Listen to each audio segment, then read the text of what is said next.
UGC net 2020 qualified, UGC net 2021 JRF qualified, assistant professor central university में मैं इस platform पे आप सभी का स्वागत करता हूँ। तो साथियों, आज हम बात करने आए हैं यूजीसी नेट जेआरएफ निकालने के लिए, वो भी 25N73 कोड में। कोड के बारे में हम बात कर रहे हैं। संस्कृत का जो कोड है 25, जो कि जनरल संस्कृत को बताता है,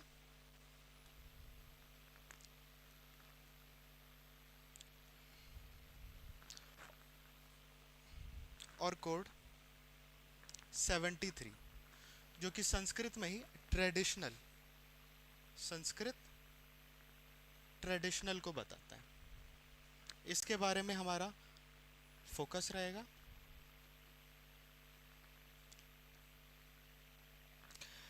तो इसमें कैसे हम जेआरएफ क्लियर करें इन दोनों सब्जेक्ट्स में, यूजीसी नेट ही एग्ज़ाम क्यों दिया जाए असिस्टेंट प्रोफेसर बनने के लिए, इसके बारे में हम बात करेंगे। आज से हम इस एग्ज़ाम को क्रैक करने की श्रृंखला स्टार्ट करेंगे। तो सबसे पहले यूजीसी नेट जो एग्ज़ाम है उसके बारे में थोड़ी सी बात कर लेते हैं। ये एग्ज़ाम कौन कंडक्ट करवाता है, ईयर में कितनी बार होता है, कौन कौन इस एग्ज़ाम को दे सकता है और यही एग्ज़ाम क्यों। ठीक है, तो बात स्टार्ट करते हैं यूजीसी नेट नाम से ही।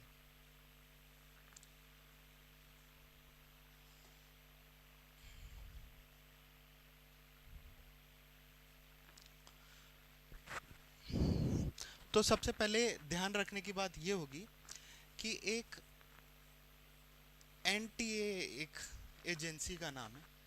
ठीक है, एजेंसी के बारे में बता देता हूँ। नेशनल टेस्टिंग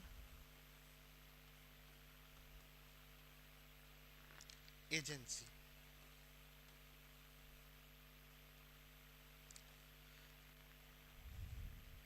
तो हिंदी में इसको बोलता है राष्ट्रीय परीक्षा एजेंसी। ये एजेंसी एक एग्ज़ाम कंडक्ट करवाती है। एग्ज़ाम का नाम है यूजीसी नेट / जेआरएफ। ठीक है, इस यूजीसी के बिहाफ में जो नेशनल टेस्टिंग एजेंसी है वो एक एग्ज़ाम कराती है जिसको नेट कहा जाता है। तो यूजीसी कौन है, तो इसके बारे में बात कर लेते हैं। यू स्टैंड फॉर यूनिवर्सिटी,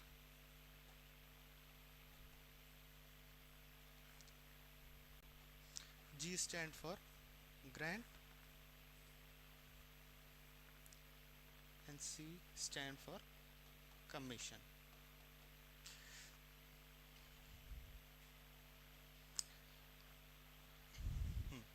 तो हिंदी में इसको अगर हमको समझना हो तो यूनिवर्सिटी को हम कहेंगे विश्वविद्यालय,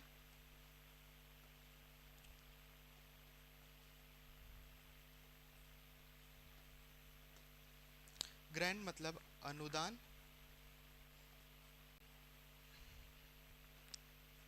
कमीशन आयोग। ठीक है, आपको बस नाम पे ही ध्यान रखना है। यूजीसी के बिहाफ में जो नेशनल टेस्टिंग एजेंसी है वो एग्ज़ाम कंडक्ट करवाती है नेट, जिसका पूरा नाम यूजीसी नेट ही हो जाता है। नेट की फुल फॉर्म होती है नेशनल एलिजिबिलिटी टेस्ट, अर्थात राष्ट्रीय पात्रता परीक्षा। तो ये एग्ज़ाम क्या होता है, तो आप समझिए कि हमको नेशनल लेवल पे, नेशनल लेवल की हम बात करेंगे तो नेशनल लेवल पे जितने भी यूनिवर्सिटीज़ हैं,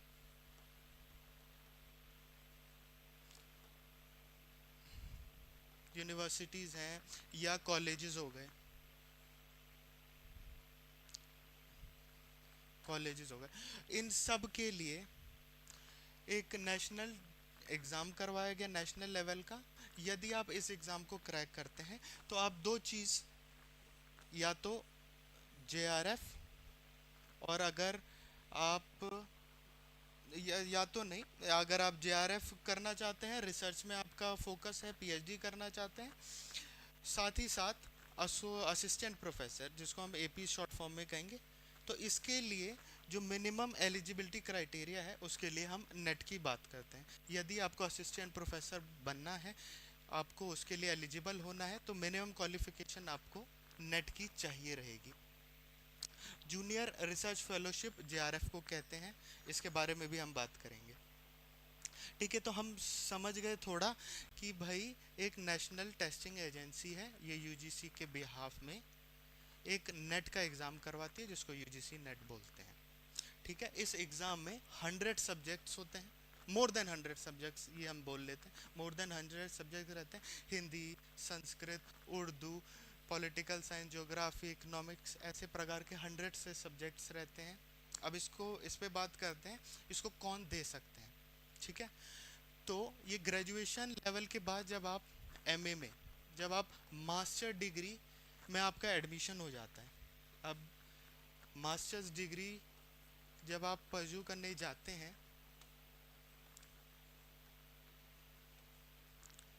तब जब आप मास्टर डिग्री में फर्स्ट सेमेस्टर में एंटर हो चुके हैं, तो अब फर्स्ट सेमेस्टर में एंटर होने के बाद आप इस यूजीसी नेट एग्ज़ाम को देने के लिए एलिजिबल हो जाते हैं। वैसे आप पहले भी दे सकते हैं, लेकिन इस एग्ज़ाम का जो रिज़ल्ट होगा वो मान्य तभी होगा जब आप एमए में एडमिशन ले चुके होंगे। फर्स्ट सेमेस्टर से आप इस एग्ज़ाम को दे सकते हैं।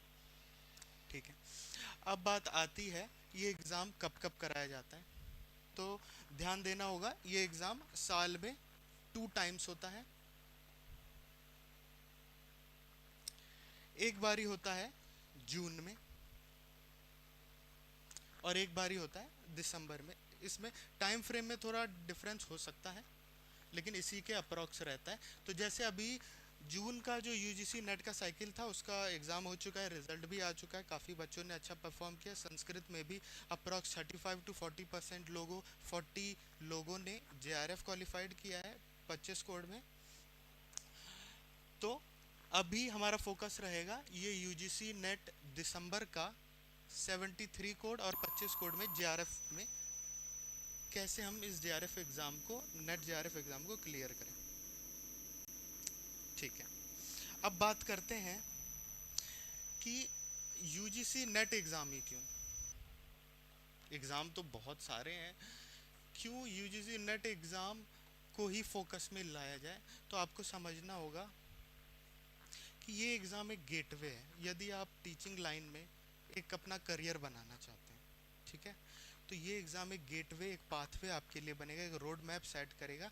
अगर आप इस एग्ज़ाम को क्लियर करते हैं तो आपकी जो जर्नी होगी असिस्टेंट प्रोफेसर बनने में, या कहें आपकी जर्नी अगर आप रिसर्च फील्ड में जाना चाहते हैं, खूब रिसर्च करना चाहते हैं जो एक स्पेसिफिक चीज़ पे, एक स्पेसिफिक सब्जेक्ट पे, तो आपको उसके लिए ये एग्ज़ाम को क्लैरिफाई या कहें क्वालिफाइड होना ही पड़ेगा आपको इस एग्ज़ाम में। ठीक है, तो सबसे पहले इस एग्ज़ाम का जो रिज़ल्ट आता है वो हमको 3 चीज़ प्रोवाइड करता है डिफरेंट कट ऑफ्स पे। यदि आपकी कट ऑफ जो फर्स्ट कट ऑफ है उससे आप पार करते हो तो आपको लिख जाएगा कि आप भाई क्वालिफाइड फॉर पीएचडी, या ओनली भी लिखा रहता है क्योंकि आप आगे की कट ऑफ पार नहीं कर पाए तो आप सिर्फ रिसर्च करने के लिए क्वालिफाइड हो। किसी भी यूनिवर्सिटी में आप जाते हो तो वो सबसे पहले आपसे यही पूछते हैं कि आपने नेट क्वालिफाइड किया है कि नहीं, क्योंकि वो मिनिमम एलिजिबिलिटी है। तो यदि आप नेट क्वालिफाइड हो तब आपको यूनिवर्सिटी एग्ज़ाम या डायरेक्ट इंटरव्यू जो भी उनका प्रोसेस होता है वो करवा पाएंगे। ठीक है, उसके बाद मान लेते हैं कि आप थोड़े और मार्क्स लेके आते हो, जो सेकंड कट ऑफ है उसको पार करते हो। तो सेकंड कट ऑफ को पार करने के बाद आप हो जाते हो असिस्टेंट प्रोफेसर क्वालिफाइड।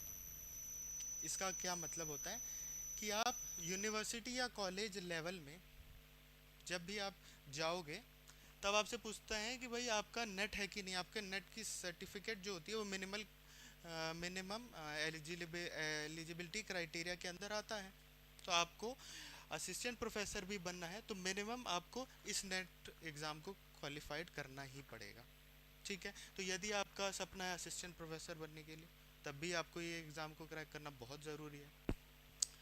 जो इसमें सबसे बेस्ट थिंग है कि यदि मान लो आप एक स्टूडेंट हो, आप पढ़ रहे हो और आप चाहते हो कि आप स्टूडेंट लाइफ में ही थोड़े पैसे कमाने लग जाओ।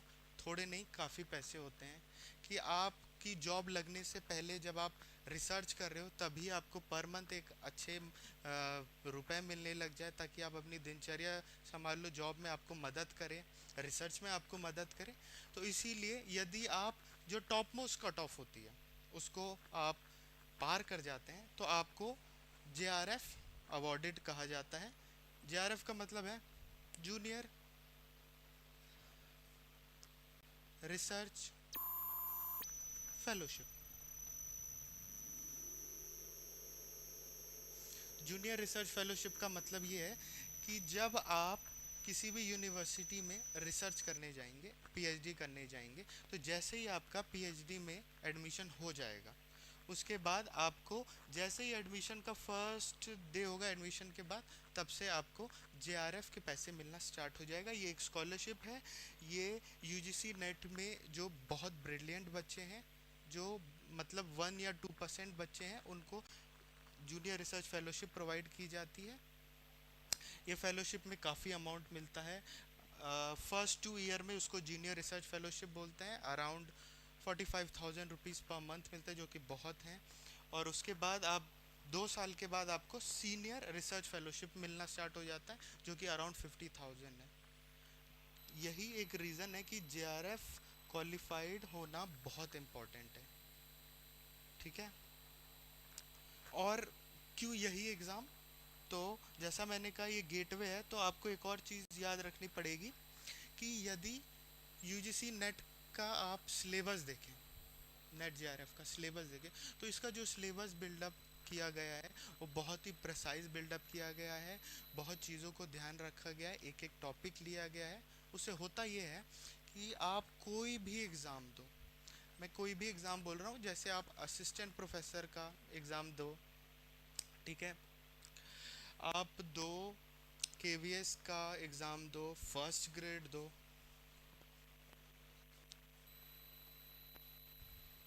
आप सेकंड ग्रेड दो,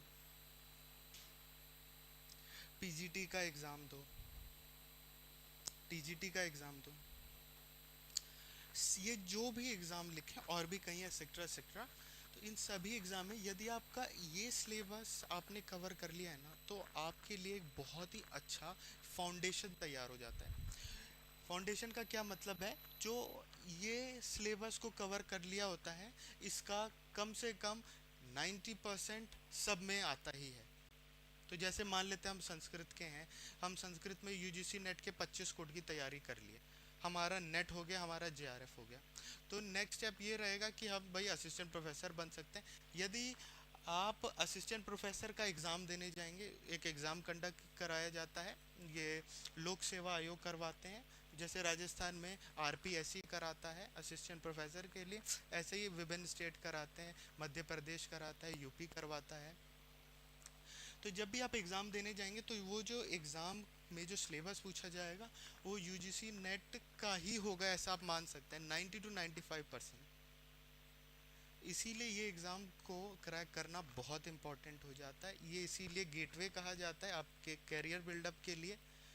तो इसीलिए इस एग्ज़ाम पे हम फोकस करेंगे, और हमारा फोकस सिर्फ नेट निकालना नहीं होगा, हम पहले दिन से ही सिर्फ और सिर्फ जेआरएफ की ही बात करेंगे। क्योंकि यदि आप जेआरएफ करेंगे तो टेक्निकली आपका असिस्टेंट प्रोफेसर के लिए आप क्वालिफाइड हो जाएंगे, आप पीएचडी करने के लिए भी क्वालिफाइड हो जाएंगे। जेआरएफ के बहुत ज़्यादा इम्पोर्टेंस है। मान लो एक ये है कि लोगों को पता नहीं होगा कि मैं खुद जेआरएफ हूँ, तो जेआरएफ में एक ये बेनिफिट मिलता है कि जब आपका मान लो आप पीएचडी के लिए यूनिवर्सिटी गए कि भाई मुझे रिसर्च करना है, तो शुरू में वो आपसे बोलेंगे आपका नेट है कि नहीं है, तो ठीक है आपका नेट है। तो कई यूनिवर्सिटीज़ क्या कराती है, एक एग्ज़ाम कराती है, एंट्रेंस एग्ज़ाम कह देते हैं, कि भाई हमारे यहाँ रिसर्च करनी है तो आपको एंट्रेंस एग्ज़ाम देना होगा। एंट्रेंस एग्ज़ाम को क्लियर करने के बाद आपको इंटरव्यू देना होगा। तब होता ये है कि यदि आप जेआरएफ हैं तो उनके लिए एंट्रेंस एग्ज़ाम देना ज़रूरी नहीं है, उनका डायरेक्ट इंटरव्यू में बुलाया जाता है उनको। तो आप फिर एक और एग्ज़ाम की परीक्षा देने से बच जाओ, क्योंकि उनको पता है जो बंदा जेआरएफ निकाला है उसके लिए जो पीएचडी का एंट्रेंस एग्ज़ाम देना बहुत आसान होगा, इसीलिए वो कराते ही नहीं। तो जेआरएफ के बहुत बेनिफिट है, हम शुरू से अंत तक सिर्फ जेआरएफ का ही नाम लेंगे, आप 50-100 बार सिर्फ जेआरएफ शब्द ही सुनेंगे, ठीक है। अब बात करते हैं कि ये एग्ज़ाम जो है जो कंडक्ट किया जाता है, हमने जान लिया साल में 2 बार होता है। अब ये जानते हैं कि इस एग्ज़ाम में कैसे प्रश्न आते हैं, क्या सिलेबस बिल्डअप किया जाता है, एग्ज़ाम को किसी पार्ट्स में डिवाइड किया गया है तो वो क्या पार्ट्स हैं, माइनस मार्किंग है कि नहीं है, सब पे बात करते हैं।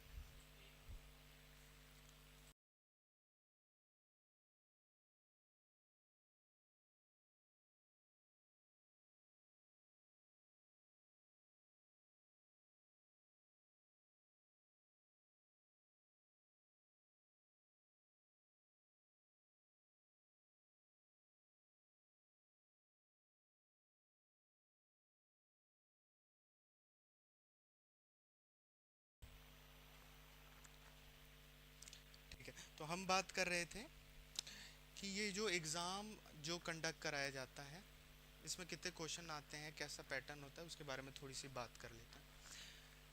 अब क्या है, यहाँ से जब तक हमारा दिसंबर में पेपर जो होने वाला है यूजीसी नेट जेआरएफ का, जो दिसंबर में 2025 में एग्ज़ाम होने वाला है, उसकी प्रिपरेशन क्या है हमको अभी से स्टार्ट करनी पड़ेगी, क्योंकि इसका सिलेबस बहुत वास्ट है, हर एक एक टॉपिक को डिटेल में स्टडी करने की ज़रूरत पड़ती है। तो हमको जानना पड़ेगा शुरू से ही कि भाई एग्ज़ाम में कितना हमको मार्क्स लाना होता है, क्या कट ऑफ जाती है, तो उसके लिए हमको एग्ज़ाम का पैटर्न समझना बहुत ज़रूरी है, ठीक है। तो पैटर्न समझने के लिए आपको ये ध्यान देना होगा कि यूजीसी नेट का जो एग्ज़ाम है उसको 2 पेपर्स में बांटा गया, ठीक है, पेपर 1 एंड पेपर 2।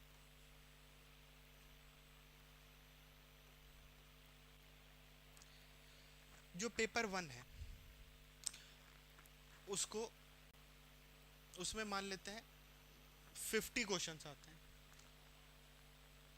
ये क्वेश्चंस हैं, और हर क्वेश्चन मार्क्स 2 मार्क्स का होता है, ठीक है।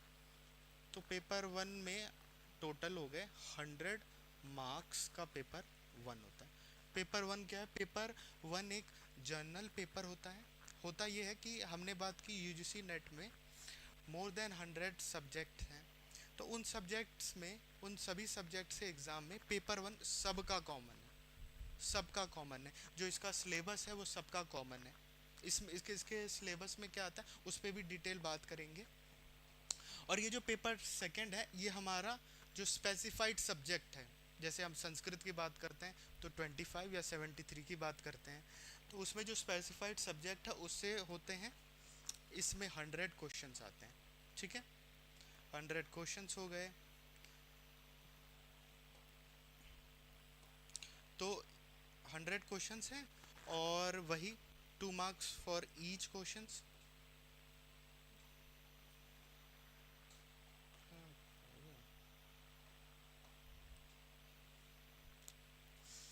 तो ये हो जाते हैं 200 टोटल।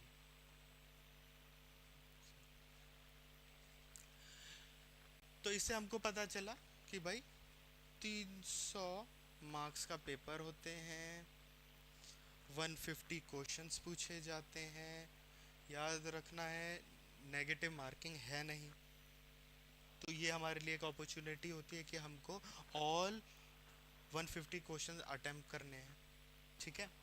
अब होता यह है कि 300 मार्क्स का पेपर है, 150 क्वेश्चन है, टाइम हमारे पास है 3 आवर्स का, ओके। ये मैंने बता दिया है, ये हमारा स्पेसिफाइड सब्जेक्ट का पेपर होता है, ये एक जनरल पेपर जो सबका होता है। अब मैं थोड़ी सी बात कर लेता हूँ इसमें क्या क्या टॉपिक्स आते हैं, क्या सिलेबस है, और ये तो अब इस पे तो हम बात करते ही रहेंगे, ठीक है। तो जो हमारा पेपर 1 है, तो पेपर 1 में बेसिकली आता है अपना रिसर्च मेथोडोलॉजी हो गई, टीचिंग के बारे में पूछा जाता है, कम्युनिकेशन, अनसीन पैसेजेस, मैथ्स पूछी जाती है, जीके पूछी जाती है, एनवायरमेंटल स्टडीज़ पूछी जाती है, ऐसी बहुत ज़्यादा चीज़ें, कंप्यूटर का एक होता है। तो मान लेते हैं कि यहाँ पे 10 यूनिट्स होती हैं, यूनिट्स में डिवाइड किया गया है पेपर को, और हर यूनिट से आते हैं 5 क्वेश्चंस, ठीक है। तो ये भी मिला के हो गया 50 क्वेश्चंस, ठीक है। हर यूनिट में 5-5 प्रश्न पूछे जाते हैं। अभी कभी क्या होता है कि कंप्यूटर से 1-2 प्रश्न ज़्यादा पूछ लेगा, तो वो दूसरी यूनिट से 1-2 क्वेश्चन कम पूछ लेगा, ये पैटर्न में चेंज होता रहता है। और जहाँ तक बात आई हमारे संस्कृत की, तो यदि पेपर 1 को 10 यूनिट्स में डिवाइड किया गया, तो पेपर 2 को भी 10 यूनिट्स में ही डिवाइड किया गया होगा। तो अभी हम बात कर लेते हैं जो हमारा फोकस जिस पे रहेगा, यूजीसी नेट 25 कोड और 73 कोड। मैंने आपको बता दिया है 25 कोड संस्कृत का जनरल पेपर होता है, और 73 संस्कृत ट्रेडिशनल सब्जेक्ट्स, संस्कृत के जो परंपरागत सब्जेक्ट्स होता है उसका होता है। इन दोनों में सिलेबस 80% सेम ही रहता है, ये आपको बात ध्यान रखनी होगी, 70 to 80% सेम ही रहता है। अब 25 कोर्स होता है जनरल संस्कृत यूनिवर्सिटीज़ के लिए, उस वो जो भी एग्ज़ाम या जो भी असिस्टेंट प्रोफेसर को वो रखेंगे, वो 25 कोड के आधार पर रखती है, जिसका 25 कोड से यूजीसी नेट जेआरएफ है वो उसको रखती है। और जो परंपरागत यूनिवर्सिटीज़ है, जो गुरुकुल हैं, जो परंपरागत स्टडी करवाते हैं, वो 73 कोड वाले यूजीसी नेट को मानते हैं, ठीक है।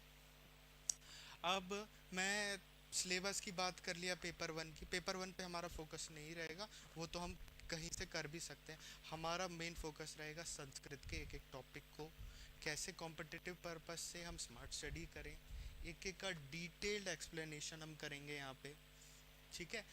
आजकल क्या है कि यूजीसी नेट की अवेयरनेस बहुत बढ़ रही है, ठीक है, तो हमको उसके साथ कोप अप करना पड़ेगा। हमको यदि असिस्टेंट प्रोफेसर बनना है, कोई भी एग्ज़ाम क्रैक करना है, तो यूजीसी नेट का सिलेबस आप एक बार कवर कर लोगे तो आपके लिए बहुत बेनिफिशियल रहेगा। यहाँ तक कि जो लोग यूपीएससी में संस्कृत सब्जेक्ट लेते हैं, वो लोग भी यूजीसी नेट का अगर सिलेबस पढ़ते हैं तो उनको बहुत ज़्यादा रिलीफ मिलता है, क्योंकि इसका जो सिलेबस बनाया गया है वो बेसिकली हर चीज़ को कवर करता है, इसीलिए इसको गेटवे कहा गया है। यदि आपको एक अच्छा कैरियर बिल्डअप करना है टीचिंग लाइन में, मैं स्पेसिफिकली बात करना चाहूँगा, तो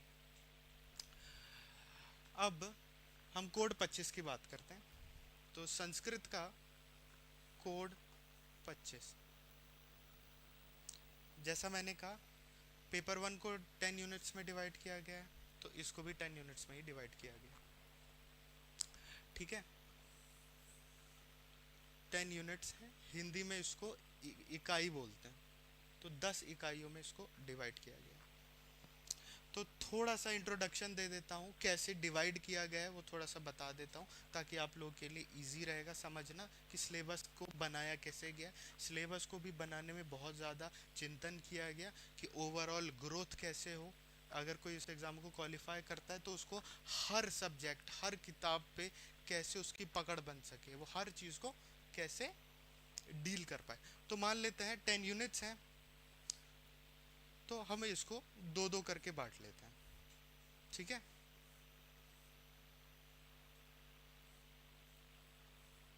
ठीक है, तो मान लेते हैं जो पहली 2 यूनिट हैं उन दोनों को वेद पे फोकस किया गया, ठीक है, तो यहाँ वेद लिख दिया। जो दूसरी 2 यूनिट हैं उसको फोकस किया गया है व्याकरण सब्जेक्ट पे, ठीक है। अब जो 5th और 6th जो होगी यूनिट, उसको फोकस किया गया है साहित्य पे, लिटरेचर पे। अब जो 7th और 8th यूनिट है उसको फोकस किया गया है दर्शन पे।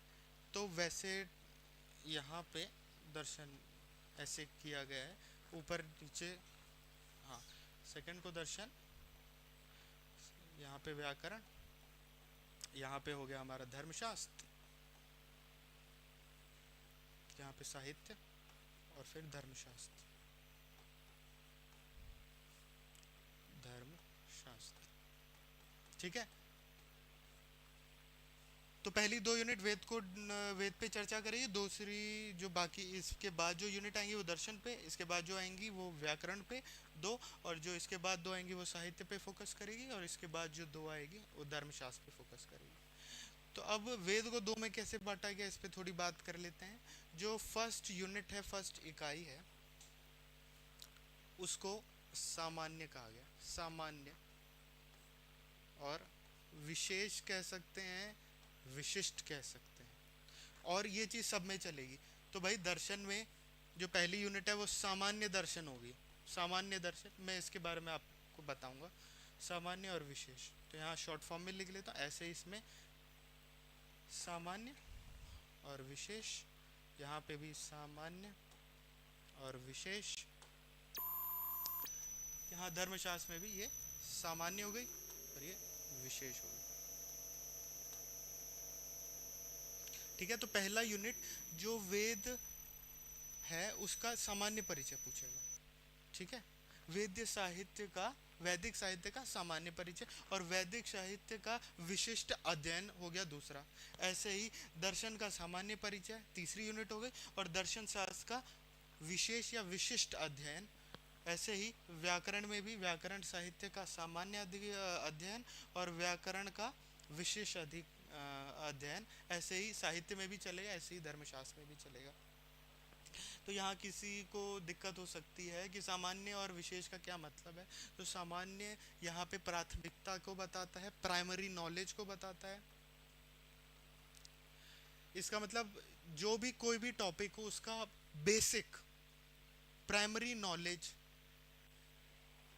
सामान्य अध्ययन कहलाती है। और विशेष कहलाता है कि जो भी टॉपिक है उसका कोई विशेष ग्रंथ, विशिष्ट ग्रंथ या विशिष्ट पुस्तक का कोई भी टॉपिक या वो पूरी पुस्तक। समझ में आ रहा है आपको? इसमें प्राइमरी नॉलेज पूछी जाती है। इसमें क्या होता है, स्पेसिफाइड बुक आपको सिलेबस में दी जाएगी कि भाई आपको इस बुक से ही पढ़ना है, या तो उससे भी और स्पेसिफाइड करके बताएगा इस बुक का यही चैप्टर आपको पढ़ना है। ठीक है, इसीलिए सामान्य और विशेष।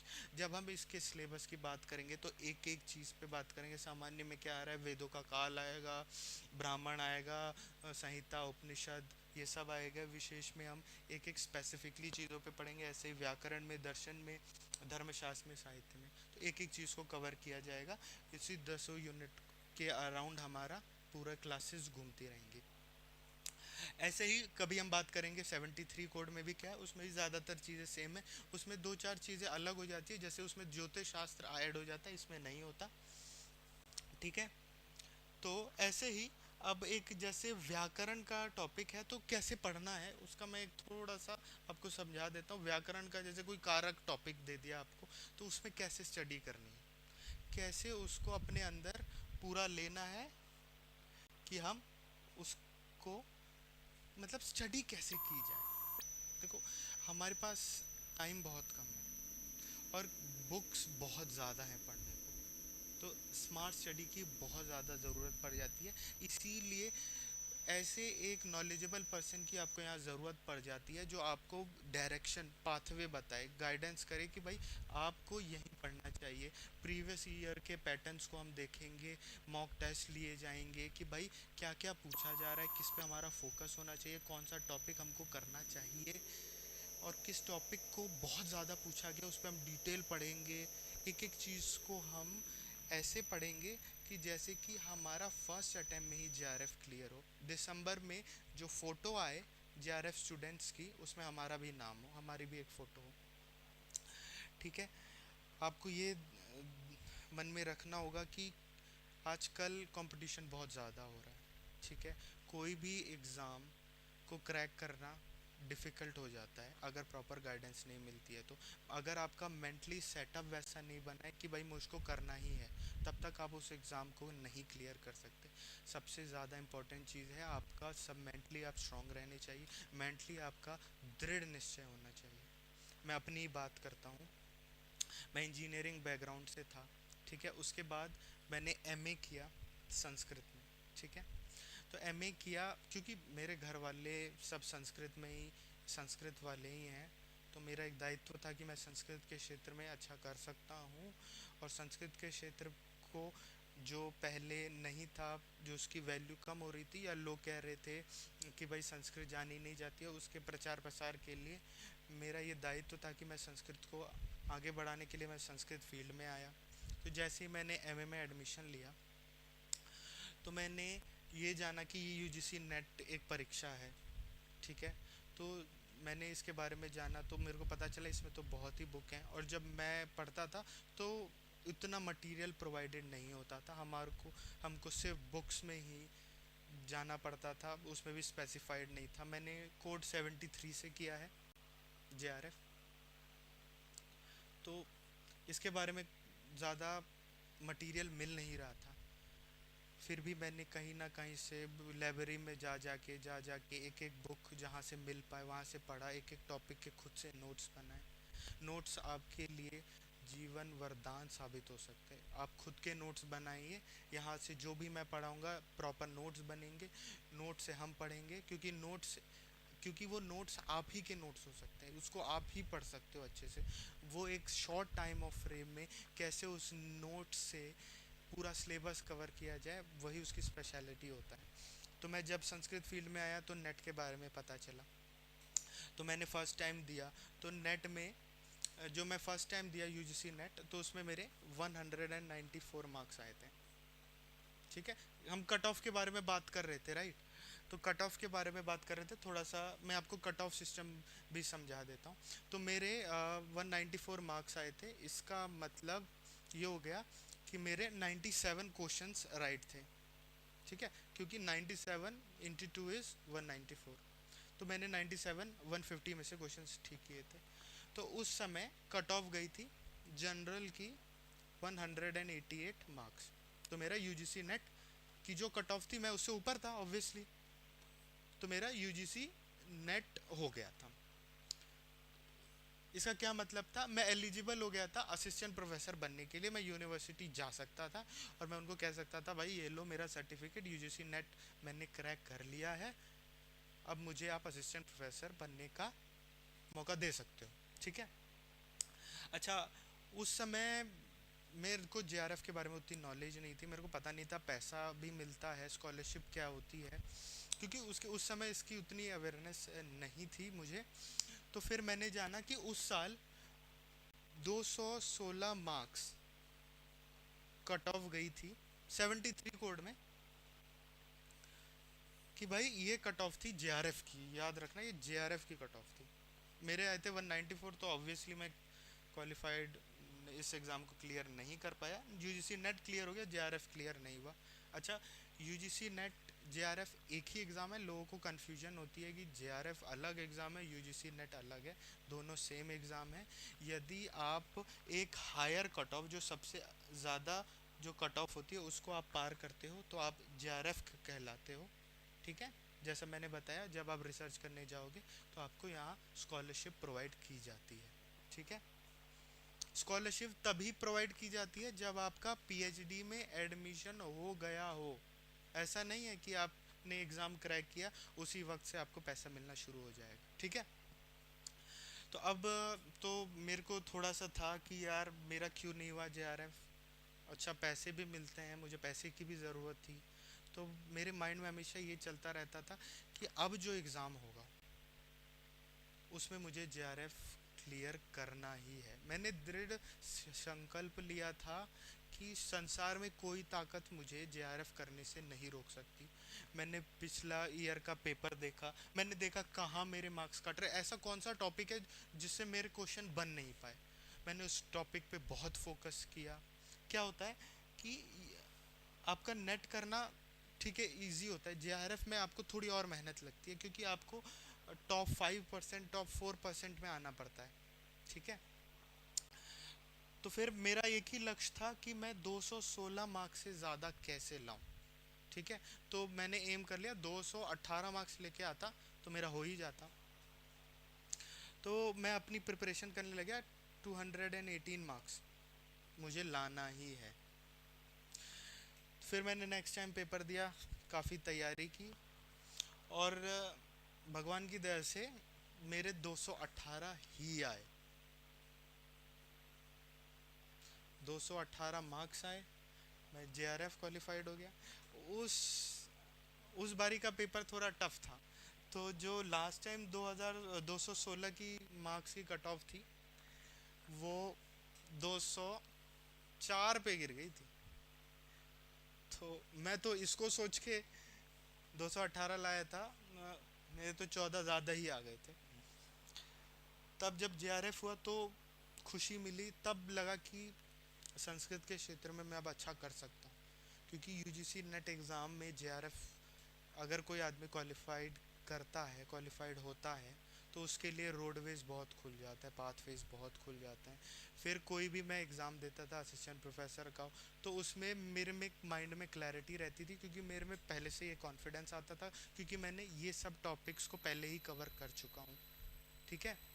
और साथ साथ मैंने पीएचडी में उसके बाद एडमिशन हो गया। पीएचडी में मेरे को जैसे ही एडमिशन हुआ, मैं कोर्स वर्क करने गया, तो मुझे पैसे भी मिलना शुरू हुए। तो अंदर अंदर एक कॉन्फिडेंस आ गया कि यार संस्कृत के क्षेत्र में भी जाके एक इंजीनियरिंग का छात्र अगर दृढ़ निश्चय कर ले कि भाई उसको करना ही है, तो पैसे भी जल्दी कमा सकता है। ऐसा नहीं है कि शिक्षा के क्षेत्र में पैसा नहीं है। यदि आप स्टूडेंट लाइफ में ही पैसा कमाना चाहते हो तो जेआरएफ मस्ट है। ये सबसे शॉर्टेस्ट, सबसे स्मार्टेस्ट, सबसे मोस्ट इम्पॉर्टेंट चीज़ हो जाती है अगर आपको जल्द से जल्द जॉब से पहले ही पैसा कमाना है तो। ठीक है। उसके बाद आप असिस्टेंट प्रोफेसर का एग्ज़ाम देते रहिए, देते रहिए, देते रहिए। जैसे ही होगा तो फिर तो चारों ओर से बल्ले बल्ले, आप जेआरएफ भी हो, आप असिस्टेंट प्रोफेसर भी हो। ठीक है। तो हाँ, पढ़ना कैसे है, तो नोट्स के बारे में बात हो गई। बार बार हम मॉक टेस्ट लेते रहेंगे हर वीक, वो हमारे लिए बहुत इंपॉर्टेंट होगा। मॉक टेस्ट में हम टेस्ट में ऐसे क्वेश्चंस रखेंगे जो लास्ट टाइम पूछे गए हैं, कुछ नए भी होंगे जो पूछे जा सकते हैं कि इस टॉपिक पे बहुत पूछा जा रहा है, तो इसके आसपास ये भी टॉपिक्स हैं जिस पे क्वेश्चन पूछे जा सकते हैं। ठीक है। तो अभी एक संस्कृत का एक टॉपिक का एग्जांपल ले लेते हैं, कैसे पढ़ना है, कैसे संस्कृत को कितनी फन तरीके से हम पढ़ते हैं, उसका मैं आपको एग्जांपल बताता हूँ। संस्कृत के व्याकरण में एक कारक टॉपिक है, बहुत ही इंपॉर्टेंट टॉपिक है। छोटा सा बात करेंगे कैसे पढ़ते हैं, बस उसका आइडिया दे रहा हूँ। 4 से 5 क्वेश्चन कारक प्रकरण से आते ही हैं, ये आपको ध्यान रखना होगा। बहुत ही इजी टॉपिक है, आप कई लोगों ने तो पढ़ भी लिया होगा, लेकिन हम इसको बेसिक तरीके से हर चीज़ को समझते हुए स्मार्ट तरीके से भी पढ़ेंगे, कि उतना ही पढ़ेंगे कि भाई कॉम्पिटिटिव एग्ज़ाम कोई भी हो हम उसको क्लियर कर पाए। ठीक है। तो कारक प्रकरण को समझने के लिए कारक का एक और नाम दिया गया है, जिसको विभक्त्यर्थ प्रकरण भी बोला जाता। विभक्त विभक्त्यर्थ प्रकरण।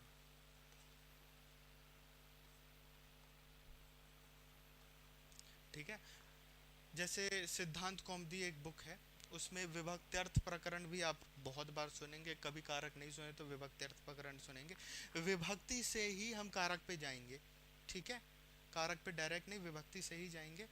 तो सबसे पहले हमको समझना होगा विभक्ति क्या है। ठीक है।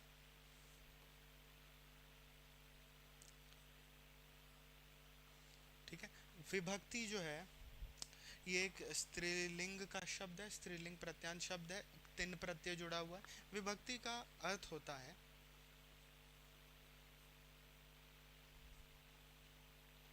विभाग, विभंजनम।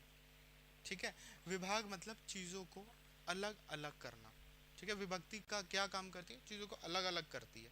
कैसे, जैसे हमने पढ़ रखा है कि 7 विभक्तियाँ होती हैं। प्रथमा विभक्ति, द्वितीया विभक्ति, तृतीया विभक्ति, चतुर्थी विभक्ति। ठीक है। तो जो विभाग किया गया है ना, उसी को विभक्ति बोलते हैं। ठीक है। तो विभक्ति एक पारिभाषिक शब्द है संस्कृत लैंग्वेज में। इसीलिए पाणिनि जी ने, हमारे जो पाणिनि जी हैं, जिन्होंने अष्टाध्यायी बनाई है, अष्टाध्यायी सूत्रों का निर्माण किया गया है, उन्होंने एक सूत्र बनाया है, विभक्तिश्च। ठीक है।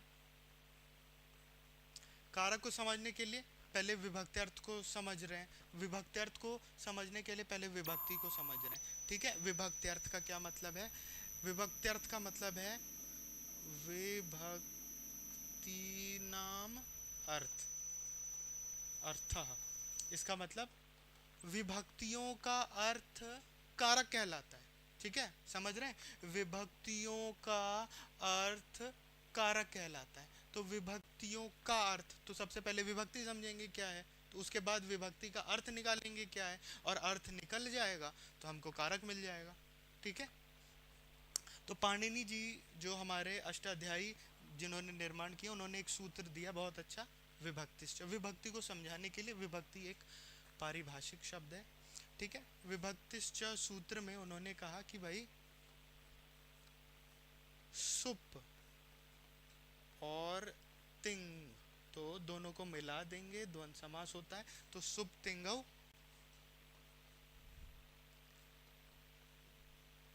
विभक्ति, क्या लिख देता हूं,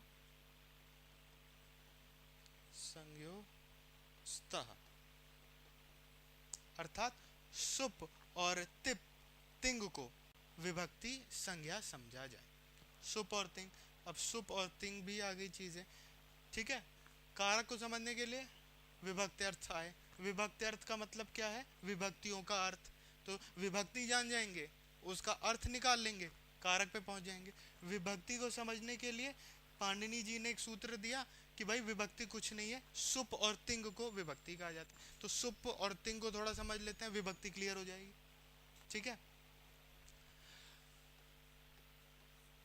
तो सुप और तिंग,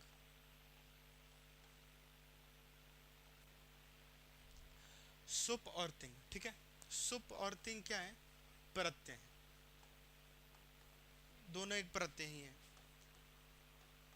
ठीक है, प्रत्यय का मतलब ये होगा कि एक चीज होती है मूल, जिसको हम प्रकृति बोलते हैं, और प्रत्यय क्या होता है? जो उसके पीछे अटैच होता है। ठीक है, राम है, रामः बनता है, इसमें राम प्रकृति होगी, प्रातिपदिक होगा, उसमें सु प्रत्यय ऐड हुआ है। ठीक है, तो प्रकृति प्लस प्रत्यय बन के एक सार्थक शब्द बना। ठीक है, तो प्रत्यय क्या है? जो पीछे लगे, किस चीज के? प्रकृति के। ठीक है, ठीक है, ये जो है एक आइडिया दी थी कि आपको पता चल जाए क्या है। तो भाई सुप और तिंग प्रत्यय जो है वो कहलाएंगे विभक्ति। ठीक है, अब सुप प्रत्यय हमने समझ लिया, सुप प्रत्यय किसी के पीछे लगेगा, किसी प्रकृति के पीछे। अब मान लेते हैं कि वो प्रकृति को हम क्या समझे, तो वो प्रकृति को एक सार्थक शब्द समझ लेते हैं, एक प्रातिपदिक समझ लेते हैं। तो प्रातिपदिक से इसके बारे में हम बात करेंगे डिटेल से आगे, प्रातिपदिक ये सब क्या है। प्रातिपदिक से सुप प्रत्यय लगेगा, ये तिंग प्रत्यय प्रातिपदिक से नहीं लगता, ये धातुओं से लगता है। ठीक है,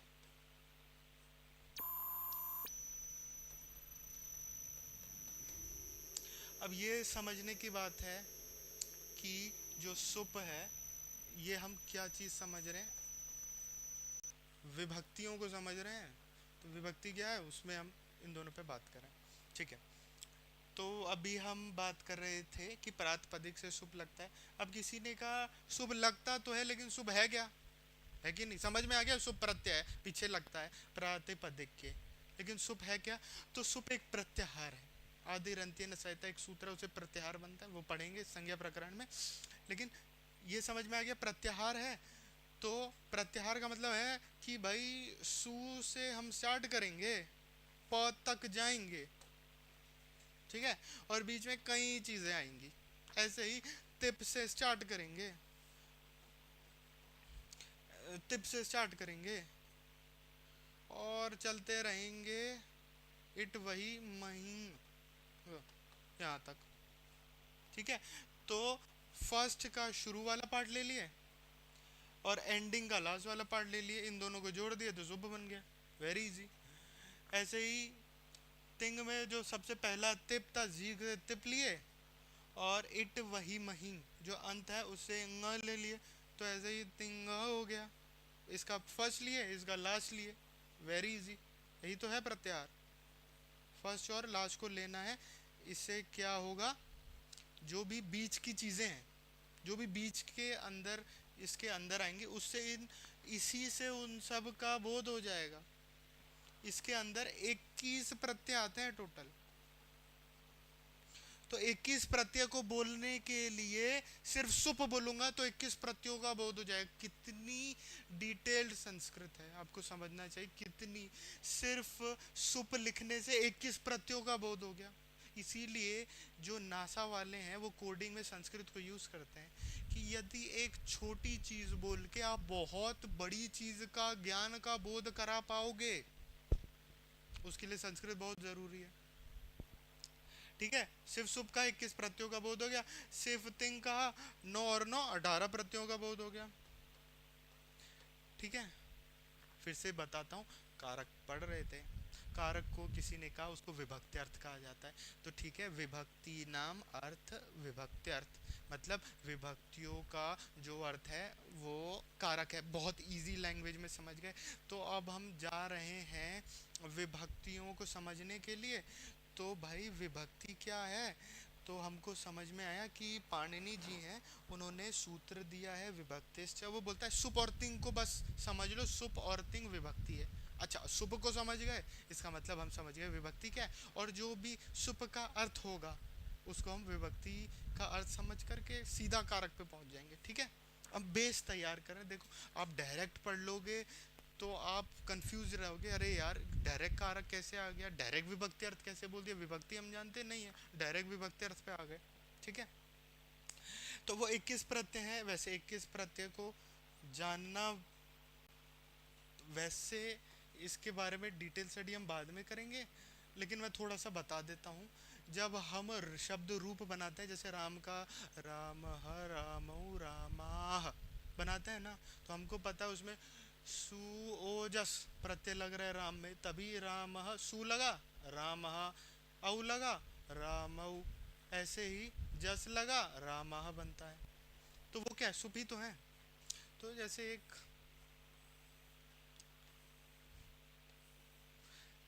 ठीक है, यहाँ हम तिंग की बात नहीं करेंगे, तिंग धातुओं से जुड़ता है, उसकी हम बात नहीं करेंगे, हम सिर्फ सुप की बात करेंगे। क्योंकि सुप को समझने से भी, सुप को समझने से हम विभक्ति समझे, क्योंकि विभक्ति भी तो सुप ही है कि नहीं। तो सुप को समझने से विभक्ति, तो सुप में जैसे हमने बात कर ली, तो सुप में स्टार्टिंग है सु औ, ऐसे ही जस। ठीक है, पहले 3 21 तक जाना है, या मैंने आपको बताया सु से लेकर सुप के प तक जाना है। तो सुओजस, ऐसे ही अम औट शश, 6 हो गए। टा भ्याम भिस, ऐसे ही ने भ्याम भ्यस, ऐसे ही नसी भ्याम भ्यस, नस ओस आम और नी ओस सुप। ठीक है, हमने पढ़ लिया था सुप बनाने के लिए फर्स्ट और एंड को ले लो तो सबों का बोध हो जाएगा। 1 2 3 4 5 6 7 7 1 2 3 7 इंटू 3। ठीक है, मैंने कहा ना सुप को समझ लेंगे, विभक्तियों को समझ लेंगे, विभक्तियों को समझेंगे, उनका अर्थ निकालेंगे, कारक आ गया। तो अब देखो भाई, सुप, सुप ही को विभक्ति कहा जाता है। तो जो फर्स्ट लाइन है, जो हमारी फर्स्ट लाइन है, तो फर्स्ट है, इसीलिए उसको हम प्रथमा कह देंगे। अब देखो प्रथमः भी कह सकते थे, लेकिन विभक्ति शब्द स्त्रीलिंग है, तो स्त्रीलिंग में प्रथमः नहीं बनेगा। जैसे रामा बनता है, बालिका बनता है, ऐसे ही प्रथमा बनेगा, पूर्ण शब्द है, कभी और बात करेंगे उसके बारे में। तो भाई इसको मैं कह दूं प्रथमा विभक्ति, फर्स्ट लाइन है तो प्रथमा कहूंगा, तो प्रथमा विभक्ति हो गई। प्रथमा विभक्ति क्या है? सुओजस। अब किसी ने कहा सर दूसरी लाइन है, दूसरी लाइन है ना, तो उसको द्वितीया कह देते हैं, द्वितीया विभक्ति। ठीक है। अब मान लेते हैं किसी ने कहा तीसरी लाइन तो तृतीया विभक्ति, अब विभक्ति को शॉर्ट फॉर्म में वी कर देता हूं, ऐसे ही ने हो गया चतुर्थी विभक्ति, नसी हो गया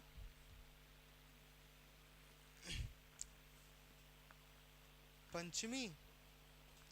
फिफ्थ लाइन है विभक्ति से जोड़ना है, विभक्ति शब्द स्त्रीलिंग है तो पंचमी हो गया, ऐसे ही षष्ठी विभक्ति, और लास्ट सप्तमी विभक्ति। ठीक है। अब देख रहे हो, एक चीज बता देता हूं, देखो प्रथमा विभक्ति में तीन चीजें आई, तो ये तीन संख्या है, ये फर्स्ट संख्या एक, ये दो, ये तीन। अब तीन संस्कृत में क्या होता है, एक दो और तीन को बहु, बहु कह देते हैं, बहु मतलब बहुवचन बहुत ज्यादा। संस्कृत में संख्या को, संस्कृत में जो संख्या है ना उसको वचन बोलते हैं। वचन नित्य नपुंसक लिंग शब्द है, इसीलिए पुस्तकम की तरह वचनम। तो पहली संख्या को क्या बोलेंगे? एक। संख्या को क्या बोलते हैं? वचन। क्या हो गया? एक वचन। नपुंसक लिंग शब्द है, एक वचनम। संख्या दो, संस्कृत में दो को द्वि, संख्या को वचन द्विवचन।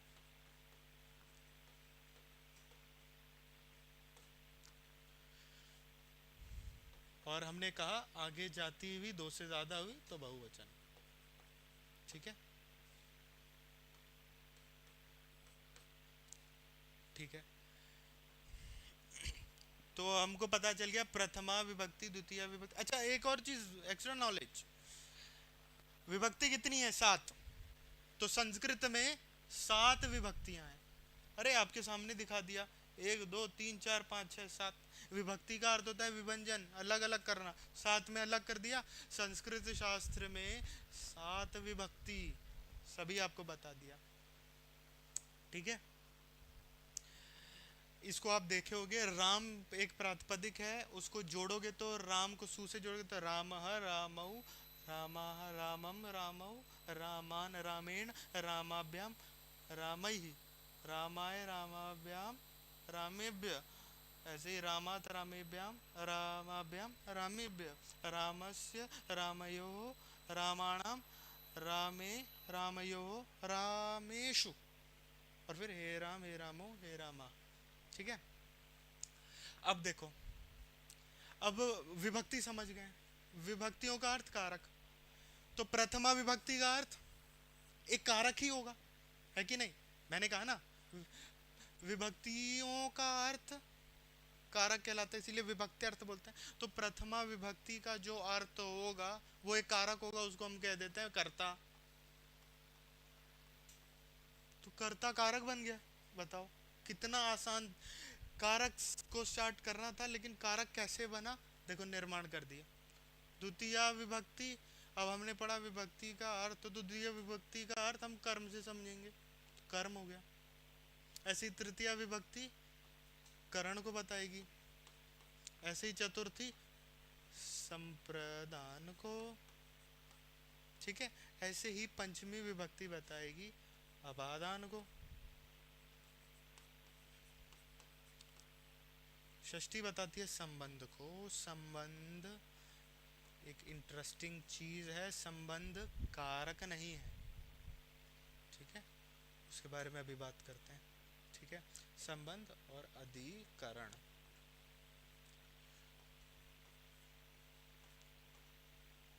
ठीक है,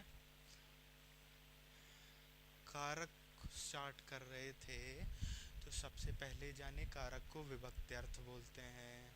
विभक्तियों का अर्थ तो पहले आया कि विभक्तियों को समझ लेते हैं अर्थ निकाल लेंगे, कारक डायरेक्टली पहुंच जाएंगे। विभक्तियां क्या हैं, पाणिनि के हिसाब से करें, क्योंकि पाणिनि ने नियम बना दिया, पारिभाषिक शब्द घोषित कर दिया है, तो पाणिनि के हिसाब से गए। पाणिनि जी ने कहा विभक्तिश्च एक सूत्र है जो विभक्तियों को बताता है, सुप और तिंग को विभक्ति मानो। यहाँ हम सिर्फ सुप की बात करेंगे क्योंकि हम प्रातिपदिकों की बात करते हैं, धातुओं की बात नहीं कर रहे हैं। तो सुप क्या है, आपके सामने खोल दिया। सुप 21 प्रत्यय हैं, तो सुप ही विभक्तियां हैं। सुप विभक्ति सूत्र ये बोलता है, तो सुप ही विभक्तियां हैं। तो पहली जो लाइन होगी, जो पहली विभक्ति होगी वो प्रथमा, ऐसे ही द्वितीय तृतीय विभक्तियां आ गई, 7 विभक्तियां हैं। विभक्तियों का अर्थ ही कारक है, तो इस प्रथमा विभक्ति का कर्ता होगा, द्वितीय का कर्म, इसका करण, संप्रदान अपादान, षष्ठी का संबंध और इसका अधिकरण। अब कोई कहेगा अच्छा भाई ये हो गई हमारी विभक्ति, ये हो गए हमारे कारक, तो इसका मतलब 7 विभक्ति और 7 कारक है? नहीं, 7 विभक्तियां हैं, कारक 6 ही हैं। ये है, ये है, ये है, ये है, ये है, ये नहीं है, ये है। तो कर्ता, कर्म, करण, संप्रदान, अपादान और अधिकरण, ये 6 कारक होते हैं। ठीक है, अब किसी ने कहा संबंध कारक क्यों नहीं है ना, तो इसके बारे में उदाहरणों से थोड़ा समझ लेते हैं, कैसे हम डिफाइन करें कि भाई संबंध कारक नहीं है। थोड़ा उदाहरण से समझ लेते हैं जिससे कारक का बेसिक क्लियर हो जाएगा। फिर जब आप प्रकरण में हम घुसेंगे ना, एक एक सूत्र को लेंगे, तो आपको तो पहले ही पता होगा, अरे कर्ता है, कर्ता तो जानता हूँ, प्रथमा विभक्ति कर्ता को बताती है, अरे वाह ये तो हम जानते हैं। अब क्या है कि जब तक दृष्टांत उदाहरण नहीं मिले चीज़ें समझ में नहीं आती है। तो अब हम कारक तक पहुंच गए हैं विभक्तियों से, अब कर्ता कारक का उदाहरण हम देखते हैं क्या है, ऐसे ही उदाहरण से समझते हैं। ठीक है, तो किसी ने कहा तो संख्या से, ये बहुत इंपॉर्टेंट चीज़ है। तो 7 विभक्तियां हैं, तो संस्कृत में बोलते हैं भैया सप्त विभक्तयः, 7 विभक्तियां हैं। ठीक है, 7 विभक्तियों से 6 कारक बने, तो षड कारकाणी, 6 कारक हैं। ये काफ़ी एग्जामों में पूछा जाता है, लोग कंफ्यूज हो जाते हैं। लोग बोलते हैं भाई विभक्तियाँ 7 हैं, एक एक लाइन में एक एक जा रहा है, तो हम 7 ही कारक कर दें। 7 कारक नहीं है, कारक 6 ही हैं। ठीक है, संबंध कारक नहीं है। उदाहरणों से जब हम समझेंगे तो हम समझ जाएंगे अरे ये तो कारक हो नहीं सकता। अच्छा, अब कारक के बारे में हम बात करें तो कारक की एक संस्कृत में एक डेफिनेशन है जो बहुत इंपॉर्टेंट है। ठीक है, डेफिनेशन बहुत है, जो मोस्ट इंपॉर्टेंट है हम उस पर बात करते हैं। ठीक है, तो कारक की एक डेफिनेशन है,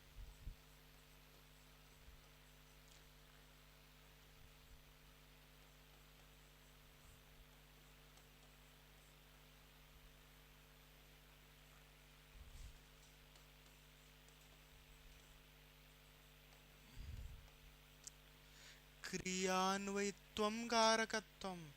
क्रियान्वयित्वम कारकत्वम, सिंपल भाषा में क्रिया का अन्वय जिसके साथ हो, मतलब क्रिया जिसके साथ जुड़ी हो उसको कारक कहेंगे। ठीक है, क्रिया जिसके साथ जुड़ी हो कारक कहेंगे। क्रिया क्या है, संस्कृत में साध्यत्वेन अभिधीयमाना क्रिया कहते हैं।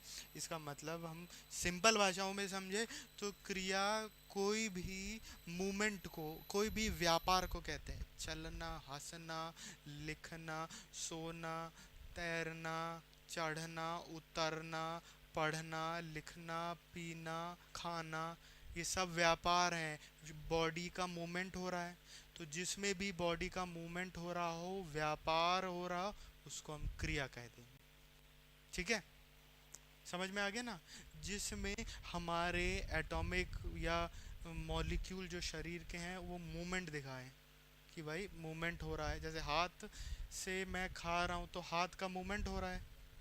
उसके बाद मुंह के अंदर खाना जाएगा, अब खाना जाएगा तो उसके बाद दांतों से मैं चबाऊंगा, तो उसमें भी मूवमेंट होगा, एक व्यापार चल रहा है। ठीक है, तो ये क्रिया हो जाएगी। कोई सी भी चीज़ में मूवमेंट होती है तो उसको हम क्रिया बोल देते हैं। ठीक है, लिख रहा हूँ तो भाई हाथ से लिख रहा हूँ, हाथ का मूवमेंट हो रहा है, मेरी इस रिस्ट का मूवमेंट हो रहा है, तो व्यापार हो रहा है, वो भी एक क्रिया है। ठीक है, तो क्रिया हम समझ गए। तो क्रिया का सीधा संबंध जिसके साथ हो, भाई क्रिया जिसके साथ संबंधित हो रही है उसको कारक कह दो। ठीक है, पहला है, फर्स्ट नंबर है, सबसे ज्यादा स्वतंत्र है, जो सबसे ज्यादा प्रधान है, जो क्रिया करेगा, करने वाले को ही कर्ता कहता है। इसीलिए हिंदी में लोग कहते हैं कि भाई जो करता है वो करता है, क्योंकि कर्ता जो है वही तो करेगा। अरे ये जो क्रिया है ना, व्यापार है, कौन करेगा? कर्ता ही करेगा। तो जो करता है वो करता है। जैसे बालक जाता है, सिंपल भाषा में बालक जाता है, क्रिया समझ गए, पाँव से चल रहा है, इसका मतलब मूवमेंट हो रहा है, व्यापार हो रहा है, क्रिया घोषित कर दो, क्रिया है वो। चलना एक क्रिया है, जाता है एक क्रिया है। उस क्रिया को जो करने वाला है, जो करेगा वो करता है, जो करता है वो करता है। तो ये क्या है? क्रिया है। ठीक है, इसको जो करने वाला है वो करता है, बालक करता है। इजी। इससे सिंपल भाषा में कर्ता को नहीं समझाएगा। अब कर्ता जो है ना वो एकदम स्वतंत्र है, उस पे डिपेंड है कि वो क्या कर रहा है, उसके हिसाब से सेंटेंस बनेगा। अगर कर्ता चल रहा है, कहीं जा रहा है, तो कर्ता जाता है, बालक जाता है। अगर बालक सो रहा है तो बालक सोता है, तो उसमें सोने वाली क्रिया हो गई। तो कारक में जो करता है वो क्यों सबसे ज्यादा इंपॉर्टेंट है, प्रधान है? क्योंकि वो स्वतंत्र है। स्व आत्मा तंत्र मतलब वो उसकी बॉडी में, उसका माइंड में वो स्वतंत्र है कि भाई जो वो करेगा उसी के हिसाब से क्रियाएं होंगी, है कि नहीं? उसने सोचा चलूं तो क्रिया हो रही है। इसीलिए स्वतंत्र कर्ता एक सूत्र बना दिया है। कर्ता क्या है? जो क्रिया में स्वतंत्र रूप से हो, कि उसको किसी की भी टेंशन ना हो, कोई सी भी चीज पे वो डिपेंड ना हो।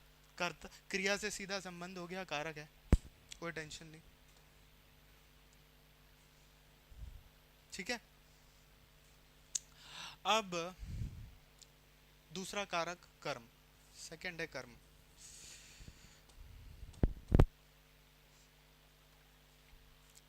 अच्छा, यहाँ हम एक चीज पढ़े तो, हम हिंदी में जब पढ़ते हैं ना, जब हम छोटे होते हैं तो हिंदी में जब हम पढ़ते हैं, कारक पढ़ाते हैं चौथी पांचवी क्लास में, तो हमको एक चीज़ पढ़ाई जाती है जो बहुत ही इंपॉर्टेंट है। वो देखो, वो चीज़ अब भी काम आएगी। ठीक है, वो चीज़ क्या है?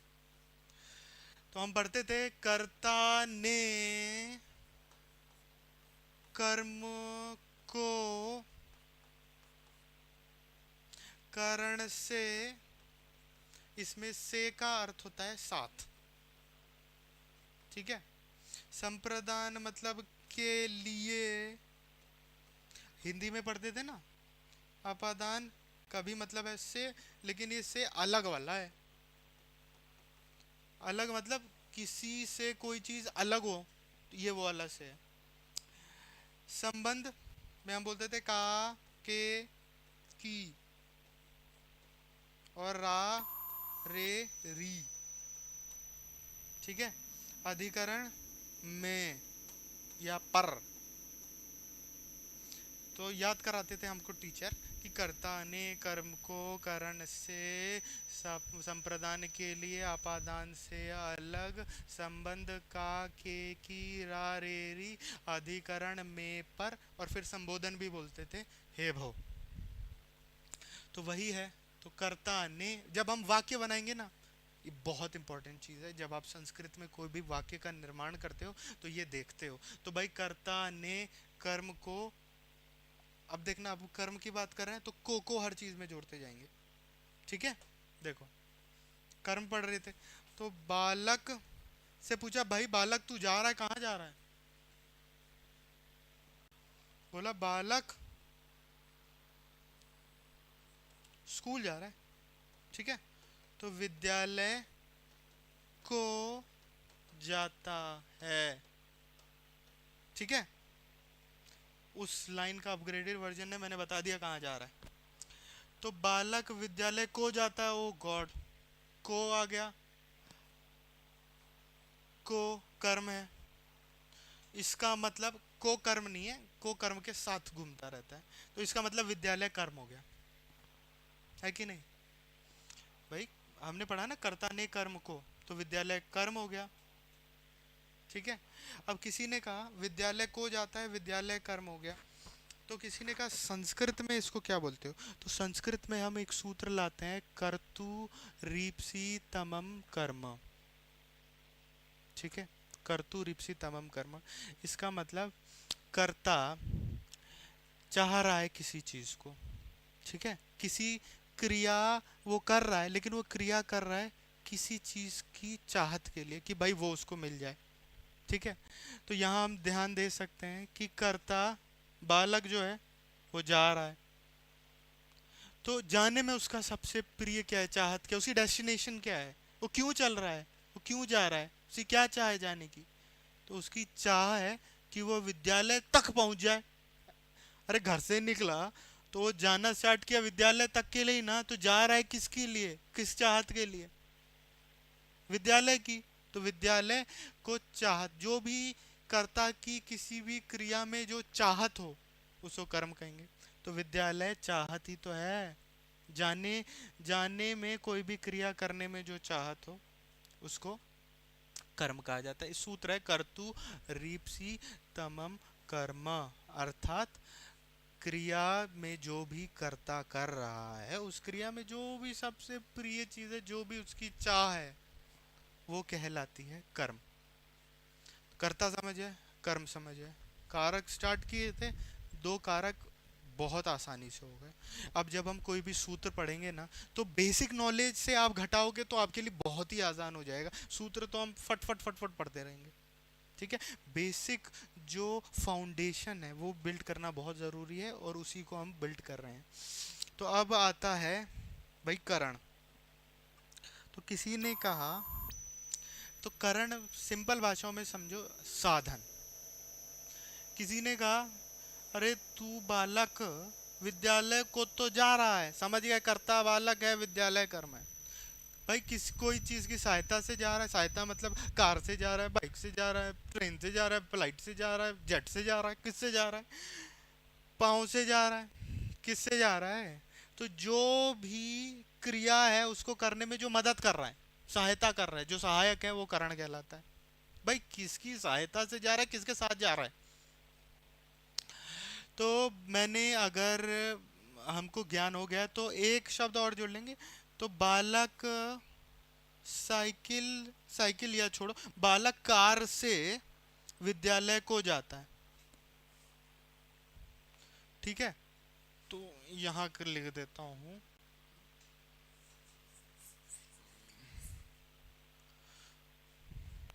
ठीक है, बालक, बालक जो है कार से विद्यालय को जाता है।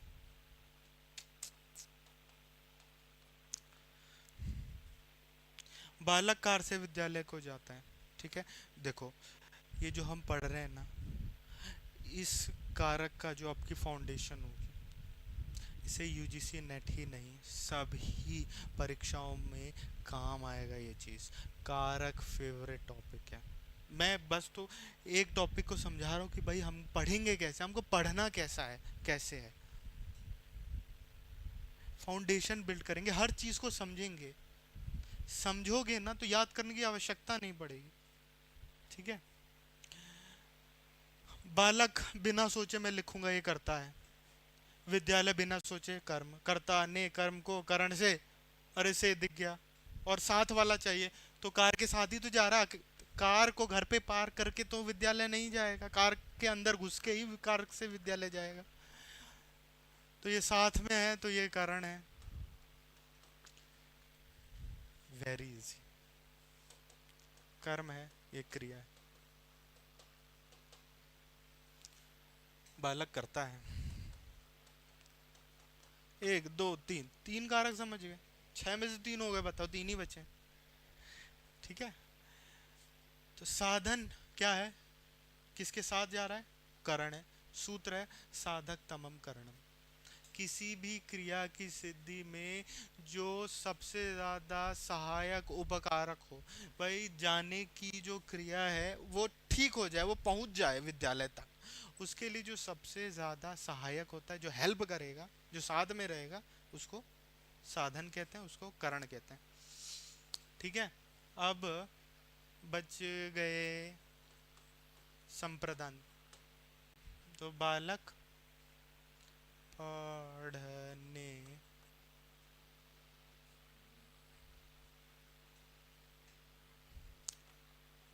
के लिए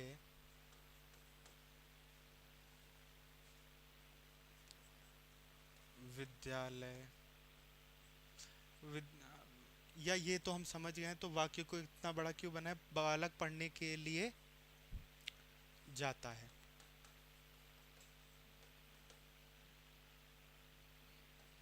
ठीक है। करता है, समझने की भी नहीं जरूरत है, हम जानते हैं करता है। अब है संप्रदान के लिए, किसी भी चीज के लिए हो रहा हो। भाई क्यों जा रहा है, पढ़ने के लिए। क्यों जा रहा है, खेलने के लिए। क्यों जा रहा है, देखने के लिए। क्यों जा रहा है, बॉडी बनाने के लिए। के लिए जिसके भी साथ जुड़ेगा वो हो जाएगा संप्रदान। तो पढ़ने के लिए संप्रदान। टेबल वो वाली याद करना बहुत जरूरी है, आपको याद ही होगा, कर्ता ने कर्म को करण से, संप्रदान के लिए, तो संप्रदान के लिए जिसके साथ जुड़ा हो संप्रदान। संप्रदान होता है किसी भी चीज को उद्देश्य करके, कि भाई तेरे लिए, या पुस्तक के लिए, तेरे लिए। गा वो पंडित के लिए गाय को देता है राजा, तो पंडित के लिए, तो जिसके भी के लिए जुड़ जाएगा जिसके साथ, उसको संप्रदान कहेंगे। संप्रदान का असली में अर्थ होता है कोई व्यक्ति किसी को उद्देश्य मान के जब क्रिया कर रहा हो, तो वो जो उद्देश्य होगा, उद्देश्य किसी के लिए वो कर रहा, तो वो जो उद्देश्य होगा उसको संप्रदान कहते हैं। चतुर्थी विभक्ति संप्रदान को बोलती है। चतुर्थी विभक्ति का अर्थ संप्रदान ही होता है। ठीक है। तो भाई वन, 1 2 3 4 अपादान।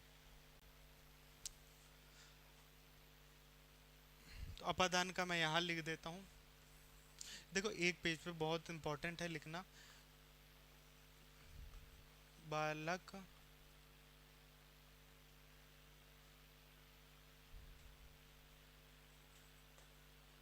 घर से पढ़ने के लिए जाता है। तो बालक घर से पढ़ने के लिए जा रहा है। तो अपादान का मतलब, अपादान में भी से लगता है, तो यहाँ कंफ्यूजन हो सकती है। से तो कार से में भी लगा था, तो यहाँ कार के साथ जा रहा है, लेकिन यहाँ घर के साथ थोड़ी जाएगा। बालक घर से निकला, वो घर को सर पे लेके थोड़ी जाएगा। तो तो घर से तो उसको अलग होना पड़ेगा। और जब भी से में अर्थ अलग हो, कि भाई किसी चीज से वो अलग होके जा रहा है, अगर वो उसको साथ लेके जाता तो करण हो जाता, लेकिन उससे वो अलग होके जाएगा तो अपादान हो जाएगा। तो घर क्या हो गया, अपादान। ठीक है।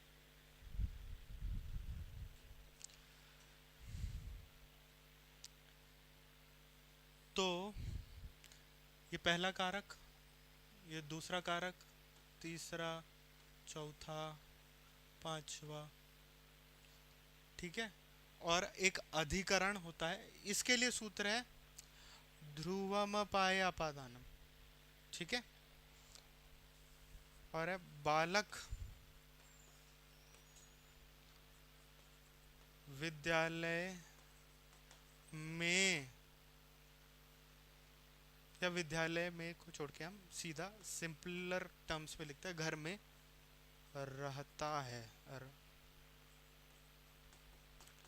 अब बालक जो है वो घर में रहता है, बालक करता है, रहना क्रिया हो गई।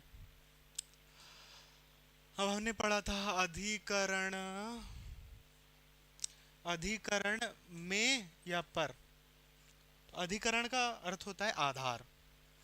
आधार का मतलब है जिस पर वो बैठा हो या जिस के अंदर वो बैठा हो। तो जैसे इस बिल्डिंग के अंदर मैं हूं, है कि नहीं, तो बिल्डिंग आधार हो गई, आश्रय हो गया। संस्कृत में इसीलिए सूत्र है आधारोधिकरण। अधिकरण का मतलब होता है आधार, ठीक है। इस फर्श है ये, तो इस फर्श पे मैं खड़ा हूं, तो फर्श क्या हो गया, आधार हो गया। जिस में और पर का यूज हो, तो घर क्या हो गया, बालक का आधार हो गया, तो घर को हम अधिकरण कह देंगे। ये हो गया छठा, सभी कारक खत्म हो गए। कर्ता, कर्म, करण, संप्रदान, अपादान और अधिकरण, 6 कारक सभी खत्म, ठीक है। इन सब में एक चीज कॉमन है कि उसको उनको कारक बनना ही बनना है, ठीक है। तो कारक बनने के लिए जो डेफिनेशन थी उस पे जाते हैं कि भाई क्रिया का अन्वय अर्थात संबंध सीधा जिसके भी साथ हो वो कारक होगा। अब देखो यहाँ पे जो बालक है, जो करता है, उसका सीधा क्रिया से है, क्योंकि बालक चल रहा है, क्रिया हो रही है, ठीक है। दूसरी बात किया, बालक जो है उसकी जो चाहत है कि वो जो उसकी सिद्धि है कि विद्यालय तक पहुंच जाए, तो बालक घर से निकला विद्यालय को जाने के लिए, तो यहाँ भी क्रिया से संबंध है विद्यालय का, है कि नहीं। विद्यालय जाएगा तो कहाँ जाएगा, विद्यालय को ही तो जाएगा, तो कर्म से क्रिया जाता का संबंध हो गया। करण है, कार से जाता है, कार से जाता है, तो जाने वाली क्रिया का संबंध भी कार से हो गया। पढ़ने के लिए जाता है, अब जो जाता क्रिया है उसका संबंध भी पढ़ने के संप्रदान से हो गया। भाई किसके लिए जा रहा है, पढ़ने के लिए ना, तो जाना, वो घर से निकला तो पढ़ने के लिए, तो क्रिया का संबंध तो पढ़ने से जुड़ गया ना। अगर वो जाएगा नहीं तो पढ़ेगा नहीं, है कि नहीं। वो कार नहीं निकालेगा तो जा नहीं पाएगा। अगर उसके मन में विद्यालय ही नहीं है तो घर से क्यों निकलेगा, ठीक है। ऐसे ही यहाँ पे क्रिया है, वही सेम जाना। तो बालक घर से निकल रहा है, और भाई वो घर से क्यों निकल रहा है, जाने के लिए ही, तो घर से अगर नहीं निकलेगा तो जा नहीं पाएगा। तो घर और इस जाना का संबंध सीधा जुड़ गया। तो जो कारक है उसका क्रिया जाने के साथ सीधा संबंध हो गया, कारक बना दिया। रहना, और घर में रह रहा है, अगर उसको रहना नहीं हो तो घर से हट जाएगा, लेकिन वो रहना उसका मकसद है क्रिया की सिद्धि के लिए, वो जिसमें है, जो आधार लेके बैठा है। तो अधिकरण का भी क्रिया के साथ सीधा संबंध है, इसीलिए ये सभी कारक हैं, क्योंकि इन सबों का क्रिया के साथ सीधा अन्वय हो रहा है। अब एक बज गया संबंध। संबंध को जो षष्ठी विभक्ति का हम अर्थ बता रहे थे, संबंध, संबंध को हमने कहा कि भाई संबंध जो है, इसमें मैंने टिक नहीं लगाया था, क्योंकि सॉरी, क्योंकि संबंध को हम लोग कारक कह नहीं रहे थे। संबंध को हम षष्ठी विभक्ति का अर्थ संबंध है, लेकिन संबंध कारक नहीं है, ये समझना बहुत जरूरी है। तो इसी डेफिनेशन के इर्द गिर्द हम बात करेंगे। यहाँ पे क्रिया का अन्वय, क्रिया के साथ सीधा अन्वय कारक का होता है, ये हम समझ गए। तो जो कारक का नहीं है, इसका मतलब क्रिया के साथ उसका सीधा अन्वय नहीं हो रहा है।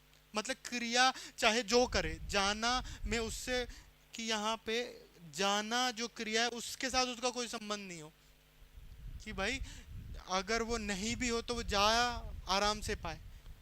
अगर मान लो कार नहीं है तो आराम से विद्यालय नहीं जा पाएगा, उसके जाने में विघ्न हो जाएगा, पैदल जाना पड़ेगा उसको।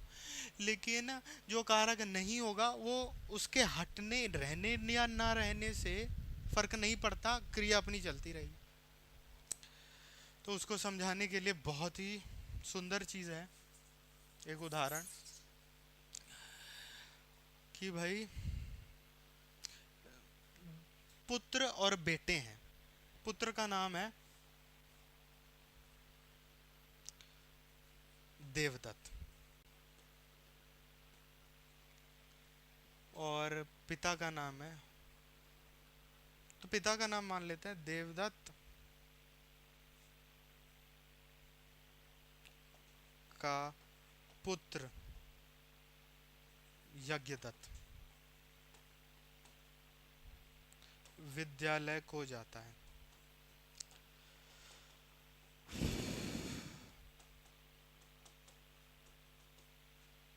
देखो बेसिक अंडरस्टैंडिंग ले रहे हैं, इसके बाद हर चीज संस्कृत में ही आपको दिखेगी, पहले कंसेप्ट तो क्लियर हो। ठीक है, ये एक पूरा वाक्य है। देवदत्त का एक पुत्र है जिसका नाम यज्ञदत्त है, विद्यालय को जाता है। अब ये जो यहाँ से लेकर यहाँ तक ये बालक विद्यालय को जाता है, इससे कितना सिमिलर हो रहा है कि नहीं?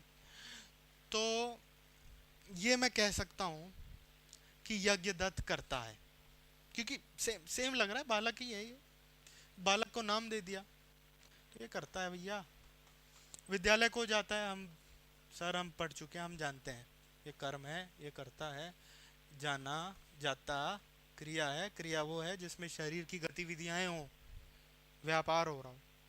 अब यज्ञदत्त का पुत्र, संबंध जोड़ दिए, बेटा और बाप में जन्य जनक भाव संबंध होता है, एक पैदा करने वाला होता है, ठीक है, एक पैदा हुआ होता है, ठीक है ना। तो देवदत्त का यज्ञदत्त से संबंध है। अब एक चीज देख पा रहे हो, यहाँ देवदत्त पता है क्या है, संबंधित को बोध कर रहा है, समझ में आ रहा है, लेकिन देवदत्त इस पिक्चर में रहे या ना रहे उसको क्रिया से कोई मतलब नहीं है, उसको अपने बेटे से मतलब है। तो जो देवदत्त है, हमने पढ़ा ना का के की रारेरी, तो ये का जो है जिसके साथ जुड़ता है वो उसको बता देता है, वो संबंध है, तो ये संबंध हो गया यज्ञदत्त। तो अब हमको ये समझ में आ गया यज्ञदत्त संबंध है, और यज्ञदत्त का जो संबंध है उसका जो अन्वय है, उसका जो संबंध किसके साथ, उसको अपने पुत्र से लेना देना, पुत्र कहाँ जा रहा है उससे लेना देना भी नहीं है। तो यज्ञदत्त का, देवदत्त का पुत्र यज्ञदत्त विद्यालय को जाता है, तो काम ये कर रहा है, कर्म ये है, लेकिन देवदत्त को अपने पुत्र के साथ अन्वय हो रहा है, देवदत्त का क्रिया के साथ अन्वय नहीं हो रहा है।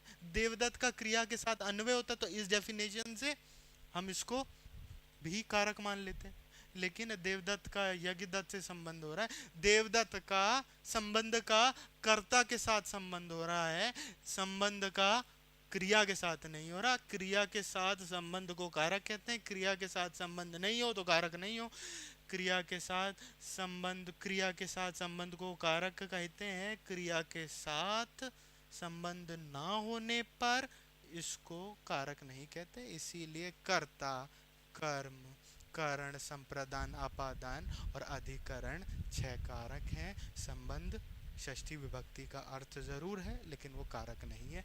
तो शुरू में जो मैंने लाइन लिखवाई कि 7 विभक्तियां हैं, 7 विभक्ति है, 6 कारक है, उसको हमने घटा लिया, है कि नहीं। अब एक एक कारक के बारे में थोड़ी थोड़ी बात, कुछ कुछ सूत्र पढ़ेंगे, एवरीथिंग विल बी क्लियर। हम कारक प्रकरण में मास्टरी कर लेंगे, ऐसा कोई क्वेश्चन नहीं होगा कारक प्रकरण का किसी भी एग्जाम का जिसमें हमको डाउट हो, क्योंकि बेसिक कंसेप्ट क्लियर हो गया, है कि नहीं। तो ठीक है, आज की क्लास में इतना ही, आगे देखते हैं, सिलेबस पे बात करेंगे, गहराई से एक एक पॉइंट को हम डिस्कस करेंगे, कैसे उसको समझा जाए। ऐसे ही ये जो टॉपिक कारक का समझाया गया है, ऐसे ही हर एक एक टॉपिक को समझाया जाएगा, हर वीक टेस्ट भी लिया जाएगा, हम अपने को इवॉल्व करते रहेंगे। ठीक है, आप बस जैसा दिया गया है उसको पढ़ते रहिए, समझते रहिए, नोट्स बनाते रहिए। ठीक है, मिलते हैं अगली क्लास में। नमस्ते।